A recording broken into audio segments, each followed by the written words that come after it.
Today is day 17 of reading through the Bible, New Living Translation, chronological order. Today's scripture is from the book of Genesis. Genesis chapter 45, starting at verse 16.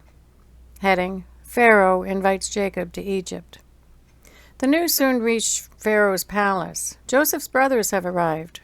Pharaoh and his officials were all delighted to hear this. Pharaoh said to Joseph, "Tell your brothers, this is what you must do. Load your pack animals and hurry back to the land of Canaan. Then get your father and all of your families and return here to me. I will give you the very best land in Egypt, and you will eat from the best that the land produces." Then Pharaoh said to Joseph, "Tell your brothers, take wagons from the land of Egypt to carry your little children and your wives, and bring your father here. Don't worry about your personal belongings, for the best of all the land of Egypt is yours." So the sons of Jacob did as they were told. Joseph provided them with wagons as Pharaoh had commanded, and he gave them supplies for the journey. And he gave each of them new clothes. But to Benjamin he gave 5 changes of clothes and 300 pieces of silver. He also sent his father 10 male donkeys loaded with the finest products of Egypt, and 10 female donkeys loaded with grain and bread and other supplies he would need on his journey. So Joseph sent his brothers off, and as they left, he called after them, "Don't quarrel about all this along the way." And they left Egypt and returned to their father Jacob in the land of Canaan. "Joseph is still alive," they told him, "and he is governor of all the land of Egypt."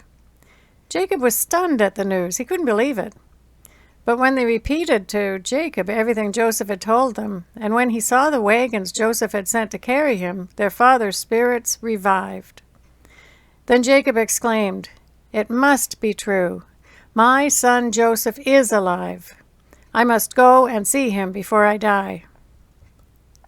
Genesis chapter 46, starting at verse 1. Heading, Jacob's journey to Egypt. So Jacob set out for Egypt with all his possessions. And when he came to Beersheba, he offered sacrifices to the God of his father Isaac. During the night God spoke to him in a vision. "Jacob, Jacob," he called. "Here I am," Jacob replied. "I am God, the God of your father," the voice said. "Do not be afraid to go down to Egypt, for there I will make your family into a great nation. I will go with you down to Egypt, and I will bring you back again. You will die in Egypt, but Joseph will be with you to close your eyes." So Jacob left Beersheba, and his sons took him to Egypt.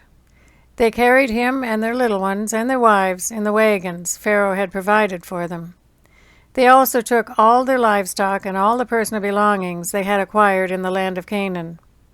So Jacob and his entire family went to Egypt, sons and grandsons, daughters and granddaughters, all his descendants.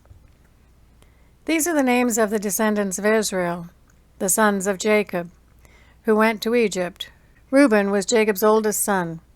The sons of Reuben were Hanok, Palah, Hezron, and Carmi.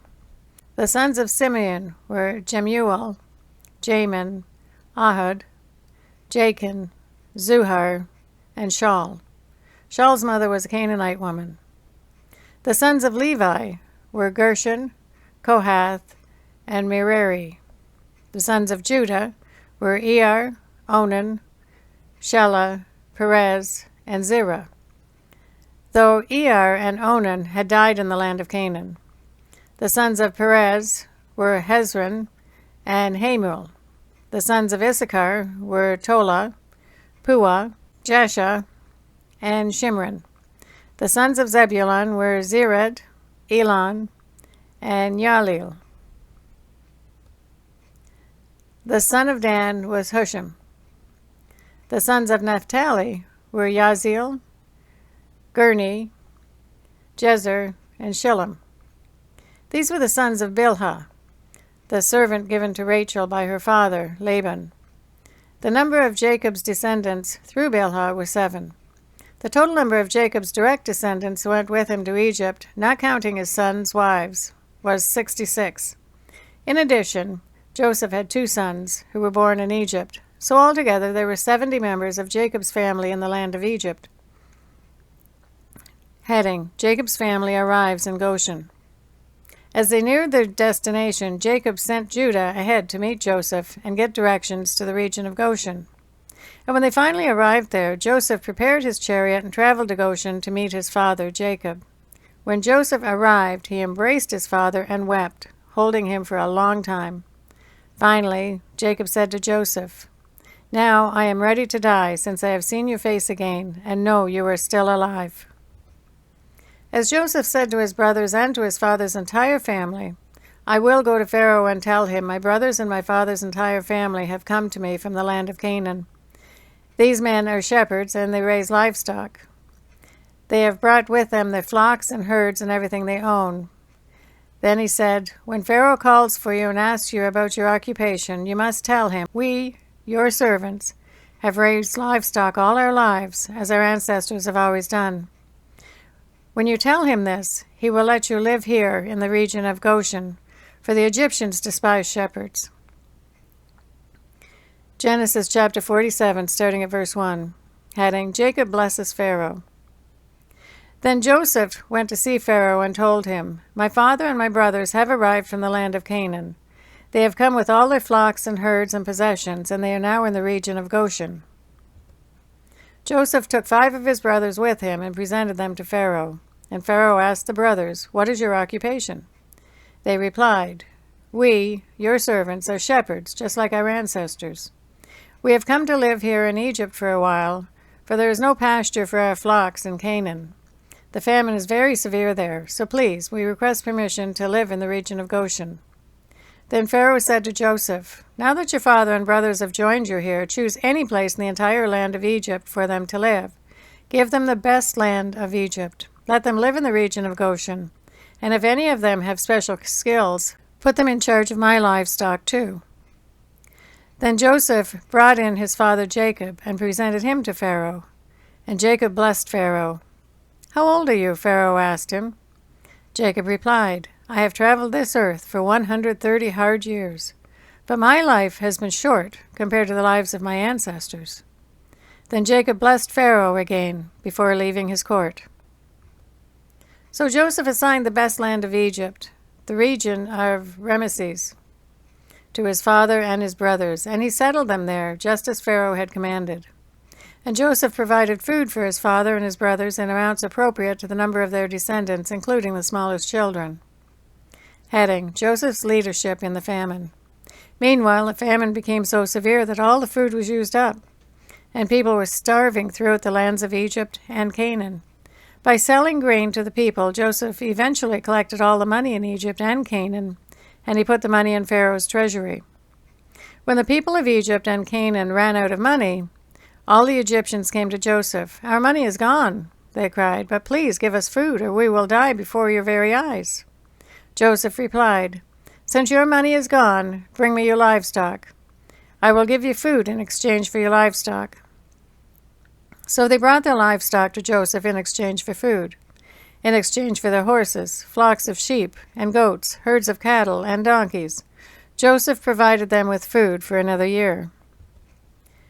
But that year ended, and the next year they came again and said, "We cannot hide the truth from you, my lord. Our money is gone, and our livestock and cattle are yours.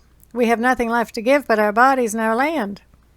Why should we die before your very eyes? Buy us and our land in exchange for food.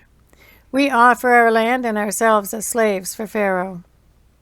Just give us grain, so we may live and not die, and so the land does not become empty and desolate." So Joseph bought all the land of Egypt for Pharaoh. All the Egyptians sold him their fields because the famine was so severe, and soon all the land belonged to Pharaoh. As for the people, he made them all slaves, from one end of Egypt to the other. The only land he did not buy was the land belonging to the priests. They received an allotment of food directly from Pharaoh, so they didn't need to sell their land. Then Joseph said to the people, "Look, today I have bought you and your land for Pharaoh. I will provide you with seed so you can plant the fields. Then when you harvest it, 1/5 of your crop will belong to Pharaoh. You may keep the remaining 4/5 as seed for your fields and as food for you, your households, and your little ones." "You have saved our lives," they exclaimed. May it please you, my lord, to let us be Pharaoh's servants. Joseph then issued a decree, still in effect in the land of Egypt, that Pharaoh should receive 1/5 of all the crops grown in his land. Only the land belonging to priests was not given to Pharaoh. Meanwhile, the people of Israel settled in the region of Goshen in Egypt. There they acquired property, and they were fruitful, and their population grew rapidly. That is the reading for day 17, reading through the Bible.